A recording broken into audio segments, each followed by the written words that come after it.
Hello again, and welcome everybody to Beyond Mount Rushmore. The way you're looking right now. Just get going with the intro Okay. and see how you're going to go and call me something. The history you never knew you needed. I'm Jeff Hickox, and across from me are The unofficial presidential historian. Stand now alive. Hi, everybody. What are we talking about today? That is your job, sir. Oh, yeah. Let me ask you an honest question. Sure. What do you know about the assassination of Abraham Lincoln? Other than the obvious things, where he was and what happened. I mean, I know a couple of things about it. I know a little bit about it. It's been beaten into the ground, hasn't it? Please tell me we're not going to be doing the assassination of Lincoln. Well, not exactly. Okay. Not exactly. But it's a serious, honest question.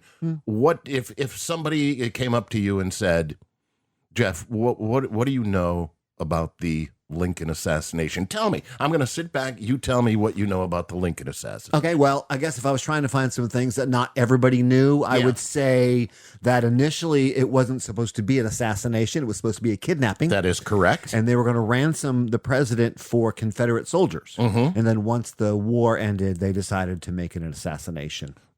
That's true. President Lincoln actually dreamed of his own death the day before. Mm-hmm. Also, it wasn't just President Lincoln. No, it was a full-fledged conspiracy with multiple supposed victims. Yes, the vice president and the secretary of state who was stabbed. But the vice president, Andrew Jackson, that person chickened out and ran away. Yeah. And left Booth the only one to succeed in assassinating somebody. Yeah. And that, of course, was Lincoln. And then the irony, although it didn't become this until later, but the day that President Lincoln died, he actually created the Secret Service. Yeah, but most people, and we've discussed this before, not like today protecting the president. Secret Service was designed to prevent counterfeiters or go after counterfeiters. Right. Just irony, though. And you got some of the basics down about the assassination, Ford's theater. Booth shoots Lincoln, jumps onto the stage, and then off he goes. He breaks his leg. They hunt him down. He goes to Dr. Mudd, who resets his leg, and they find him in a barn, and they shoot him. They shoot him dead. Who was in the box, the presidential box? Do you know? Was it just Lincoln and his wife? I don't know. There were 4 people. 4 in the presidential box at Ford's Theater that night that Abraham Lincoln was assassinated in April of 1865. Was it Grant or who? This is a really good story, and this is why we're here today, because I'm going to tell you about the Lincoln assassination, but something about the Lincoln assassination most people have no idea about. Let's do it. I'm going to tell you about one of the guests in the presidential box that night. Okay. His name was Colonel Henry Rathbone. Rathbone. He was a pretty wealthy guy, born July 1st, 1837, Albany, New York. He inherited an awful lot of money from his father, and he studied law and became a lawyer. Oh. He was a captain in the Union Army, fought on the front lines in the Civil War. They realized he was a man of prestige and money, and after being involved in some frontline battles in the Civil War, they felt best give him a desk job. Okay. And get him out of the front lines. Right. When he left the Army, as was the custom to a lot of Union soldiers leaving the Army, they boost him up a rank, and he was named, when he left the military, a brevet colonel. So he thus was able to keep the title of colonel, and Colonel Henry Rathbone. And he had... So he wasn't active at this time. The Civil War had ended. He was still in the military at this time, because he's still in full uniform, and he's... On this night? Yes. Okay. He wasn't supposed to be the guest of Abraham Lincoln, the president, and his wife, Mary Todd. he was a little bit down the list. You see, Ulysses S. Grant was in Washington, D.C. at the time, and Lincoln had already made, because his lovely wife and himself, they loved going to the plays, which, by the way, was a tramp thing to do. It was beneath the president. It was a lowbrow entertainment going to the theater. And there were several theaters in Washington, D.C., but it was not the elegant thing to do at the time. It was cheap entertainment. But Lincoln loved it, and his wife loved it, and they were going out to celebrate the end of the Civil War, and it was great festivities going on in Washington, D.C., and he knew Ulysses Grant was in town, and he made contact with him and said, would you and your kind wife join us at the theater? Right. Grant's wife did not get along with Mary Todd Lincoln. Grant's wife, her name, Julia, they hated each other's guts. Really? Because Mary Todd Lincoln was a nut. True. Well, and if you do, maybe later on in this series, we'll go and talk about her, but she wound up in a loony bin. Right. Her son had to put her there because she was a nut. But the Grants, it was one of those, we're very busy. I've got to do the laundry. Yeah, can't make it tonight. So they asked a few others who turned them down. 'Cause short notice, it was that evening, short notice. So the Lincolns had been friends with Henry Rathbone and his fiancée, her name, Clara. There's another story. Oh, boy. Clara and Colonel Rathbone were related. Huh? Related? She was his stepsister. So, in other words, his family remarried. In the marriage comes Claire. So it's a stepsister. Yeah, that's awkward. But they fell in love. Whew. So they fell in love. And so at the time of the Ford's Theater performance, she was his fiancée. And would you like to go with us to Ford's Theater? You and your fiancée, would you like to go to Ford's Theater with us? And they accepted. Okay. So it was... It's so weird. Yeah, I know. Yeah, I know. It's so sick. Clara Harris was her maiden name. Okay. Clara and Colonel Rathbone and the Lincolns go to the theater. Okay. Booth, in preparation for the assassination, and if anybody has who's listening to us has ever been to Ford's Theater, first of all, A, I recommend you go and check it out. It's awesome. Yeah. And B, if you know how this was set up, and if you take a tour guide and they'll tell you what Booth did, he tested this out beforehand. He walked across the mezzanine area to the presidential box, and there was a door that went into the presidential box, and he took either a broom handle, a stick, and wedged it so that people, once the president was assassinated, who came running into the box, couldn't get through because the door was wedged shut. Gotcha. So he had it all put. He had the stick to the side. He put that there, and he drilled a small hole so he could peep through the door that went directly into the box to see where he was with Lincoln, because there were two entrances in there. Gotcha. And he wanted to make sure which one Lincoln was behind. Yeah. So that was all planned out ahead of time. The Lincolns and the Rathbone and his fiancée, stepsister, Claire, go to the show.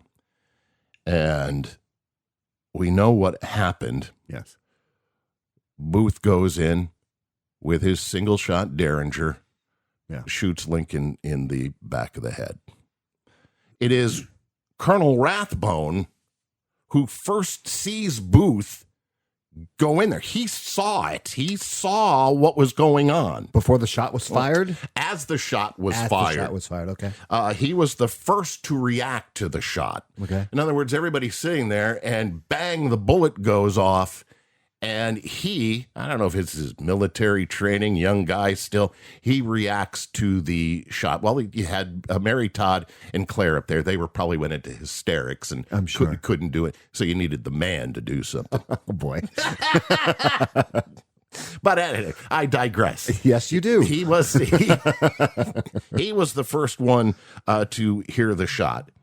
And according to his testimony afterwards, he said in the box, not sic semper tyrannis when he landed on the stage, he said in the presidential box, this is Rathbone saying this, he thought he yelled the word freedom. Okay. Booth did. All right. Rathbone immediately leapt from his seat and grabbed Booth. I mean, he got a hold of him. He had him good. Oh, wow. And Rathbone said in his testimony afterwards, I remember seeing the anger on his face. Now, the audience does not know what the heck is going on yet. They hear the shot. They hear the commotion. Matter of fact, I have a witness. This was recorded in 1930. Really? Of a witness who was in the audience. Yeah. Take a listen. I want to hear that. There was a large audience present. I occupied a seat in the orchestra. The curtain rose for the third and last act. Few, if any, words were spoken. I heard the sharp report of a revolver. A man in the audience rose and shouted, "The president is shot." I looked toward the spot whence the sound came and saw Booth climbing over the rail in front of the box. He jumped toward the stage. As he leapt down the stage, he slightly staggered. Regaining himself with his right hand up, holding a knife, he said, "Sic semper tyrannis," and ran across the stage and disappeared in the railway scenery. Now, the person... He had a knife in his hand. Correct. I didn't know that. He had the knife when Rathbone grabbed a hold of him and started to stop him. And as I told you, Rathbone later said that he saw the incredible anger on Booth's face. Booth wrestled himself away from Rathbone, dropping the Derringer. Okay. On him, he had a dagger, Booth did, and came at Rathbone with the dagger. Oh. And Rathbone raised his arm to, what would it be, parry away the weapon and to defend himself, because Booth was, according to Rathbone, was attempting to stab him in the chest. He used his arm to knock the knife away. Deflect it. And Booth wound up slashing, and I mean badly, arteries and everything, slashing Rathbone, his left arm from the elbow all the way to his shoulder. Ouch. Jeez. Now, witnesses say that Booth leapt from the box and caught his boot or spur on some of the bunting around the box, which caused him to land funny and stumble. Gotcha. According to Rathbone, he had a hold of his leg. Oh. So here he is. He's stabbed, and I mean severely stabbed, elbow to shoulder. Yeah. Tries one last effort to grab Booth by the leg. Booth goes over the ledge funny, breaks his leg, and leaves. And then we know the history of what happened afterwards. Incredible. Rathbone, Yeah. seeing that the president was shot, Mary Todd Lincoln screaming the president is shot. Yeah. Rathbone, still thinking on his feet, goes out of the box to the jarred the door that Booth had put the stick behind and knocked it loose so that people could come in that way and attend to Lincoln. Rathbone also says he realizes that Lincoln is mortally wounded, that he's unconscious and it doesn't look good. And Lincoln dies the next day. But they're all concentrating on Lincoln. Right. Meanwhile, Rathbone has lost so much blood because he's had an artery cut. Yeah. Jeez. He loses consciousness. He is nearly dead. Yeah, he almost bled out. So Rathbone goes and gets his wounds looked at, stitched up, and he eventually physically recovers. Okay. He's got one hell of a nasty scar, but he recovers. His mental state did not. That's a lot to see. It was an emotional thing for him. He's got his fiancée in the box with him. He's got the president assassinated in front of him. He couldn't stop Booth. He gets stabbed. His mental state is not good. Mm-hmm. He resigned from the military in 1870, 5 years after the assassination. In 1867, 3 years before he leaves the military, he and his stepsister, his fiancée Clara, were married. They have 3 kids, 2 boys and a girl. Did any of them marry each other? No. Okay, good. But here's what I'm going to go and say. I'm sure there are people listening right now, you know. My dad remarried and the stepsister there, and we wound up getting married. I guess there's no gene pool damage. It just sounds so inappropriate and dirty. No offense to those out here that have done so. Right, but I'm sure it happens a lot. But so they marry in 1867. They have 3 kids, 2 boys and a girl. Okay. But his mental illness is turning into paranoia. It is manifesting itself. It is not getting any better for him because now he's paranoid. He feels that his lovely wife Clara, who has given him 3 kids, well, she must be having an affair. He's afraid that she's going to take him to court, divorce him because of his mental illness. He'll wind up losing his kids. Oh man, it got really bad. She wasn't having an affair. Yeah, nothing. And the kids were fine, and they wanted him to just recover from this.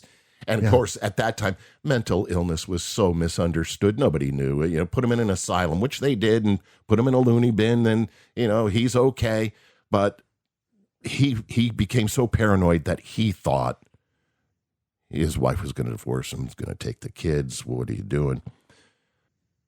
Our friend, Chester A. Arthur, President Chester A. Arthur, is just as worried about Colonel Rathbone as anybody else is, and wants him to feel, secure, and maybe a change of surroundings would help the colonel. Yeah, and get him out of the United States. Going to the shore. Going to the shore and getting that salt air. Right. No, actually, President Chester A. Arthur gave Rathbone the job of consul to Hanover, Germany. Okay. And so that comes complete with a nice home and a paid job and fresh surroundings. And if by some chance Claire is having an affair, well, is that affair going to go on in Germany? No. Of course. Let's get them all to go to Germany. Realizing that this whole mental illness stuff with Rathbone is the scars from that night in April of 1865. He saw a horrible thing. He was attacked. He blamed himself. Yeah. And so he's living with this mental illness and now full-blown paranoia. Kind of survivor's guilt a little bit, maybe? A little bit like that. Yeah. He's in Hanover, Germany. December 23rd, 1883. Okay. Keep in mind the assassination of Lincoln was 1865. We are now December 23rd, 1883, Hanover, Germany. 18 years later, right? Yes. 18, yeah. He had another spell. He had another Paranoid delusion. crack with reality. He attacked his children. Oh, no. He did it, as they described it, in a fit of madness. Jeez. While attacking his children, his wife, Clara, tries to stop him. Yeah. Leave our kids alone. And he fatally shot and stabbed his wife. Jeez. And as I said, attempting to protect the kids. Horrible. He was charged with murder. He was charged with the murder of his wife. Yeah. They saw right offhand he was insane, and that's how they determined it in court. Not guilty because he was mentally insane at the time. And here's where I have a problem with it. He tried to throw the angle that an intruder did it, which leads to tell me that that's premeditation. That is premeditation and not insanity. But he got the insanity. There was no intruder. Bold. He did it. Yeah. Yeah, no, if you're insane, you're not able to come up with some kind of a story, right? Because you're out of your mind. Yeah, no. Yeah, well, the whole definition of that is a break from reality. Correct. But he in his defense, now I don't know, he was a lawyer himself. I don't know if who was representing him or he himself, but there was brought into the trial that there was an intruder. There was no intruder. He is committed to an insane asylum. Mm-hmm. He stayed in Germany. It was in, let me see if I can pronounce this right. Good luck. Hildesheim. Sounds good to me. Germany. A facility for the criminally insane. Mm-hmm. The three kids, they lived. They were sent, that's good. They were sent back to the United States to live with their uncle, William Harris. And see, as you know, Harris, because Clara's maiden name was Harris. Harris, right. Rathbone spends the rest of his life in the asylum. So he dies in Germany. He died in Germany, and he lived a while longer, too. Really? He died August 14th, 1911. Oh, wow. And is buried. Here's the thing that's... he dies August 14th, 1911. Right. And, at the time, I don't know, they want to keep the family together. So his wife is buried in Germany when she was murdered by him. You're kidding me. He's buried alongside No her. way. Oh, yeah. He's buried along right next to his lovely bride and stepsister in Germany. Who he murdered. Do you want me to beep that out? Yeah. Sorry about that. But isn't that the most bizarre? And when we started this thing off and I said, what do you know about the Lincoln assassination? Everybody knows, more than others because you added a few little tidbits there, but everybody knows, well, he was watching a play, Booth came in and shot him, and Booth runs away, and they catch Booth in a barn, shoot him, and that's the end. No, there were two other people in there whose lives were changed forever. Ever. One was ended. Yes. Before it should have. That's amazing. What a great story. Yeah. I had no idea. Yeah, it's an amazing story. Good job there, Stan. Thank you. You want to know about next week? I do, but did you want to know about this? Or next 2 weeks? What? Lincoln, tell me. Lincoln, like you, is a cat guy. I ain't a cat guy. You've You've had a cat as long as I've known you. No, I'm not a cat guy. My daughter would love that, by the way. I'm gonna hopefully in 2 weeks we can throw this out there. Okay.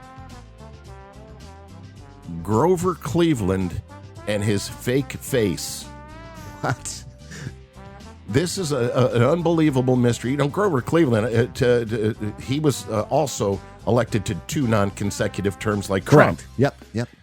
His second term, he had a little issue that he wanted to keep away from the public, and it involved him getting a rubber face. Oh, God. Say no more.